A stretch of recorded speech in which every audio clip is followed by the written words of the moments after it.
جب احرام کی نیت سے غسل کریں گے تو اس کی کچھ سنتیں ہیں. اس سنتیں اس کی یہ ہے، مرد اور عورت دونوں کے لیے سنت یہ ہے کہ جسم پر جو غیر ضروری بال ہیں جن کا نکالنا سنت ہے تو وہ بالوں کو جدا کر دیں اور خوب مل کر کے اہتمام کے ساتھ غسل کریں، اور اس کے بعد پھر آپ اپنے معمول کے کپڑے پہن لیں. اب گھر سے نکلنا ہو تو سنت یہ ہے کہ 4 رکعت نماز نفل آپ اپنے گھر کے اندر سفر کی نیت سے پڑھیں، اور ان 4 رکعتوں کے اندر چاروں قل پڑھیں.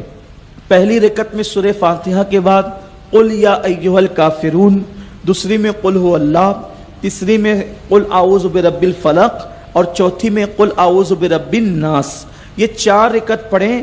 اس کی فضیلت میں حدیث پاک میں آتا ہے کہ اگر کوئی بندہ سفر پر نکلتے وقت، یہ صرف سفر حج کے لیے نہیں ہے بلکہ ہر سفر کے لیے سنت ہے، یعنی کہ نفل کے حکم میں حضور کی عادت کریمہ تھی کہ حضور علیہ السلام سفر پر جاتے وقت 4 رکعتیں پڑھتے تھے.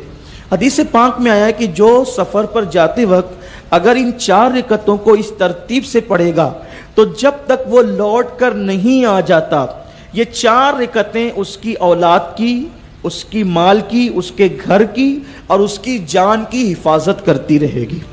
تو یہ بہت یعنی کہ فضیلت والی ہے. تو 4 رکعت پڑھ لیں. 4 رکعت نہیں پڑھ سکتے تو 2 رکعت پڑھ لیں.